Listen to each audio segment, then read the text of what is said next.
Cafe ಸ್ಫೋಟದ investigation ನಡೀತಾ ಇದೆ. ತನಿಖೆಯನ್ನ ಅಧಿಕಾರಿಗಳು ಮತ್ತಷ್ಟು ಚುರುಕುಗೊಳಿಸಿದ್ದಾರೆ. ತನಿಖೆಯ ಸಂದರ್ಭದಲ್ಲಿ ಸ್ಫೋಟಕ ಮಾಹಿತಿ ಬಯಲಾಗಿದೆ. ಸ್ಫೋಟಕ್ಕೆ ಮುನ್ನ ರೆಕ್ಕಿ ನಡೆಸಿದ್ದು ಯಾರು ಗೊತ್ತಾ? ಯಾವ ದಿನ ಬಂದು ರೆಕ್ಕಿಯನ್ನ ನಡೆಸಲಾಯಿತು ಅನ್ನೋದರ ಕುರಿತು ರಿಪಬ್ಲಿಕ್ ಕನ್ನಡದಲ್ಲಿ ಎಕ್ಸ್ಕ್ಲೂಸಿವ್ ಮಾಹಿತಿ. ರಾಮೇಶ್ವರಂ ಕೆಫೆ ಬಾಂಬ್ ಸ್ಫೋಟ ಏನಾಯಿತು, ಆ ಸಂದರ್ಭದಲ್ಲಿ ಆದಂತಹ ಸ್ಫೋಟಕ್ಕೆ ಇಡೀ ಬೆಂಗಳೂರೇ ಬೆಚ್ಚಿ ಬಿದ್ದಿತ್ತು. ಮಾರ್ಚ್ 1ರಂದು ರಾಮೇಶ್ವರಂ ಕೆಫೆಯಲ್ಲಿ ಸ್ಫೋಟ ಆಗಿದೆ. ಮುಸಾವಿರ್ ಹುಸೇನ್ ಶಾಜೀಬ್ ಸ್ಫೋಟ ನಡೆಸಿದ್ದ. ಇದಕ್ಕಾಗಿ ಕೆಫೆ ಹತ್ತಿರ ಬಂದಿದ್ದು ಬೇರೆ ಯಾರೂ ಅಲ್ಲ, ಖುದ್ದು ಅಬ್ದುಲ್ ಮತೀನ್ ತಾಹಾ ರೆಕ್ಕಿ ನಡೆಸಿದಂತಹ ಸ್ಫೋಟ ಇದು. ಸ್ಫೋಟದ ಹಿಂದಿನ ದಿನ ಬಂದು ರೆಕ್ಕಿ ಮಾಡಿ ಹೋಗಿದ್ದ ಅನ್ನುವಂತಹ ಮಾಹಿತಿ ಇದೀಗ ತನಿಖೆಯ ಸಂದರ್ಭದಲ್ಲಿ ಗೊತ್ತಾಗ್ತಾ ಇದೆ. ಕೆಫೆಯ ಸಿಸಿಟಿವಿಯಲ್ಲಿ ತಾಹಾ ದೃಶ್ಯಾವಳಿಗಳು ಕೂಡ ಸೆರೆಯಾಗಿದೆ.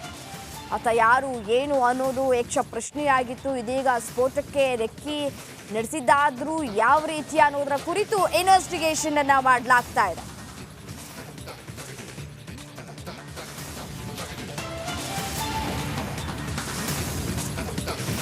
ಲೋಕದಲ್ಲಿ ಕಾಂಗ್ರೆಸ್ ಗೆಲ್ಲೋದಕ್ಕೆ ಇದೀಗ ಡಿಕೆ ಶಿವಕುಮಾರ್ ಮಾಸ್ಟರ್ ಪ್ಲಾನ್ ಒಂದನ್ನ ಮಾಡಿದ್ದಾರೆ. ಬಿಬಿಎಂಪಿಯ ವಿಚಾರಕ್ಕೆ ಬರೋದಾದ್ರೆ ಬಿಬಿಎಂಪಿ ಟಿಕೆಟ್ ಆಕಾಂಕ್ಷಿಗಳಿಗೆ ಹೊಸ ಟಾಸ್ಕ್ ಒಂದನ್ನ ಕೊಟ್ಟಿದ್ದಾರೆ. ಹೇಳಿದ ಕೆಲಸ ಕಂಪ್ಲೀಟ್ ಆಗಿ ಮಾಡಿದ್ರೆ ಬಿಬಿಎಂಪಿ ಟಿಕೆಟ್ ಕೊಡ್ತೀವಿ ಅನ್ನುವಂತಹ ಭರವಸೆಯನ್ನ ಕೊಟ್ಟಿದ್ದಾರೆ. ಟಾಸ್ಕ್ ಕೇಳಿ ಟಿಕೆಟ್ ಆಕಾಂಕ್ಷಿಗಳಿಗೆ ಒಂದ್ ಕಡೆ ಟೆನ್ಷನ್ ಕೂಡ ಶುರುವಾಗಿದೆ. ನಮ್ಮ ಜೊತೆ ಈಗ ಬೆಂಗಳೂರು ಉತ್ತರ ಜಿಲ್ಲಾ ಅಧ್ಯಕ್ಷರು ಅಬ್ದುಲ್ ವಾಜಿದ್ ಇದ್ದಾರೆ. ಅವ್ರನ್ನೇ ಮಾತಾಡ್ಸೋಣ. ಸರ್, ಇದೀಗ ನಿಮಗೆ ಹೊಸ ಟಾಸ್ಕ್ ಕೊಟ್ಟಿದ್ದಾರೆ. ಯಾಕಂದರೆ ಲೋಕಸಭಾ ಚುನಾವಣೆ ಇನ್ನೇನು ಮೊದಲೇ ಅಂತ ಏಪ್ರಿಲ್ 26 ಆರಂಭವಾಗುತ್ತೆ.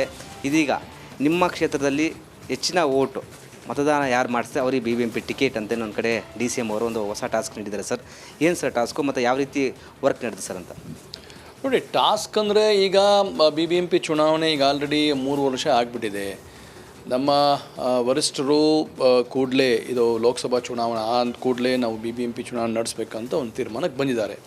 ಆ ಹಿನ್ನೆಲೆಯಲ್ಲಿ ಹಿಂದೆ ಇರ್ತಕ್ಕಂಥ ಕಾರ್ಪೊರೇಟರ್ಗಳು ಇಲ್ಲಾಂದರೆ ಡಿಫಿಡೆಡ್ ಕಾರ್ಪೊರೇಟರ್ಸ್ಗಳು ಏನಿದ್ದಾರೆ ಮತ್ತು ಯಾರು ಆಕಾಂಕ್ಷಿಗಳಿದ್ದಾರೆ ಅವರಿಗೆಲ್ಲ ಒಂದು ಸೂಚನೆ ಕೊಟ್ಟಿದ್ದಾರೆ. ನೋಡಪ್ಪ, ಈಗ ಚುನಾವಣೆ ಬರ್ತಾ ಇದೆ, ಕೂಡಲೇ ನೀವು ದಯವಿಟ್ಟು ನಿಮ್ಮ ವ್ಯಾಪ್ತಿಯಲ್ಲಿ ನಿಮ್ಮ ವಾರ್ಡಲ್ಲಿ ಕೆಲಸ ಮಾಡಿ, ಕಾಂಗ್ರೆಸ್ ಪಕ್ಷ ಪರ ಪ್ರಚಾರ ಮಾಡಿ, ಕಾಂಗ್ರೆಸ್ ಪಕ್ಷದ ಏನು ಗ್ಯಾರಂಟೀಸ್ ಇದೆ ಮನೆಗೆ ಹಂಚಿ ಜನರ ಜೊತೆ ಬೆಳೆದುಕೊಂಡು ನೀವು ಗುರುತಿಸ್ಕೊಂಡು ಏನಾರ ಹೆಚ್ಚಿನ ಆ ವಾರ್ಡಲ್ಲಿ ಮತಗಳು ಕೊಡಿಸಿದ್ರೆ ನಿಮಗೆ ನಾವು ಗುರುತಿಸಿ ಮುಂದಿನ ದಿವಸದಲ್ಲಿ ಕಾರ್ಪೊರೇಷನ್ ಟಿಕೆಟ್ ಕೊಡ್ತೀವಿ ಅಂತ ಒಂದು ಸೂಚನೆ ಕೊಟ್ಟಿದ್ದಾರೆ. ಆ ಹಿನ್ನೆಲೆಯಲ್ಲಿ ನಾನು ಈಗ ಜಿಲ್ಲಾಧ್ಯಕ್ಷನಾಗಿ ನಮ್ಮ ವ್ಯಾಪ್ತಿಯಲ್ಲಿ ಬರ್ತಕ್ಕಂಥ ಎಲ್ಲ ವಾರ್ಡ್ಗಳಲ್ಲಿ ಮತ್ತು ಎಲ್ಲ ಬೆಂಗಳೂರು ಮಹಾನಗರ ಪಾಲಿಕೆ ಎಲ್ಲ ನಮ್ಮ ಹಳೆಯ ಸ್ನೇಹಿತರು ಯಾರಿದ್ದಾರೆ, ಕಾರ್ಪೊರೇಟರ್ಸ್ ಇದ್ದಾರೆ, ಮುಂದೆ ಆಕಾಂಕ್ಷಿಗಳಿದ್ದಾರೆ, ಅವರಿಗೆಲ್ಲ ನಾವು ಸೂಚನೆ ಕೊಟ್ಟಿದ್ದೀವಿ. ದಯವಿಟ್ಟು ಕೆಲಸ ಮಾಡಿ ಕಾಂಗ್ರೆಸ್ ಪಕ್ಷನ ಗೆಲ್ಲಿಸೋದಲ್ಲಿ ನಿಮ್ಮ ಪಾತ್ರ ಮುಖ್ಯವಾಗಿರ್ತದೆ. ಅದನ್ನು DCM ಸಹ ಹೇಳಿದ್ದಾರೆ, ನೀವು ಮಾಡಿದ್ರೆ ಮುಂದೆ ಗುರುತಿಸ್ತೀವಿ ಅಂತ ಒಂದು ಮಾತನ್ನು ಹೇಳಿರೋದು ಅದು ಸ್ವಾಗತ ಆಗುತ್ತೆ. ಸರ್, ಹಾಗಾದರೆ ಯಾರು ಲೀಡ್ ಇರ್ತಾರಲ್ಲ ಅವ್ರಿಗೆ ಟಿಕೆಟ್ ಇಲ್ವಂತ ಸರ್, ಇಂಡೈರೆಕ್ಟಾಗಿ ಹೇಳಿದ್ದಾರೆ ಅಂತ?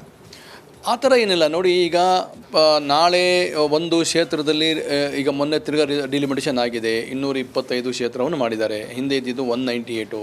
ಈಗ 198 ಅಂದರೆ ಇನ್ನು ಸುಮಾರು 27 ಜನಕ್ಕೆ ಅವರಿಗೆ ಅವಕಾಶ ಸಿಕ್ಕತ್ತೆ.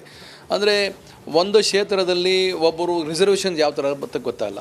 ಒಂದೊಂದು ವಾರ್ಡಲ್ಲಿ 3-4 ಜನ ಕೆಲಸ ಮಾಡ್ತಾರೆ, 3-4 ಜನ ಸೇರಿ ಕೆಲಸ ಮಾಡ್ತಾರೆ. ಯಾರು ಅದು ಜಾಸ್ತಿ ಪ್ರಭಾವಿ ಇರ್ತಾರೆ, ಜಾತಿವಾಯರು ಆಗ್ಬೋದು, ಇದರ ಏನು ರಿಸರ್ವೇಷನ್ ಬರ್ತದೆ, ಆ ಹಿನ್ನೆಲೆಯಲ್ಲಿ ಅವ್ರಿಗೆ ಟಿಕೆಟ್ ಕೊಡ್ತಕ್ಕಂಥ ಇದೆ. ಯಾರು ತೊಗೊಂಡು ಬರಲ್ಲ ಅವ್ರಿಗೆ ಇಲ್ಲ ಅಂತ ಹೇಳೋಕ್ಕಾಗಲ್ಲ. ಯಾಕಂದರೆ ಕೆಲವು ವಿಚಾರದಲ್ಲಿ ಕೆಲವು BJP ವಾರ್ಡ್ಗಳಲ್ಲಿ BJP ಜಾಸ್ತಿ ಬರ್ಬೋದು, ಅಲ್ಲೂ ಕಾಂಗ್ರೆಸ್ಸಲ್ಲಿ ಜಾಸ್ತಿ ಯಾರು ತೊಗೊಂಡಿರ್ತಾರೆ ಅವ್ರನ್ನ ನಾವು ಗುರುತಿಸ್ತೀವಿ ಅಂತ ಮಾತನ್ನು ಹೇಳಿದ್ದಾರೆ.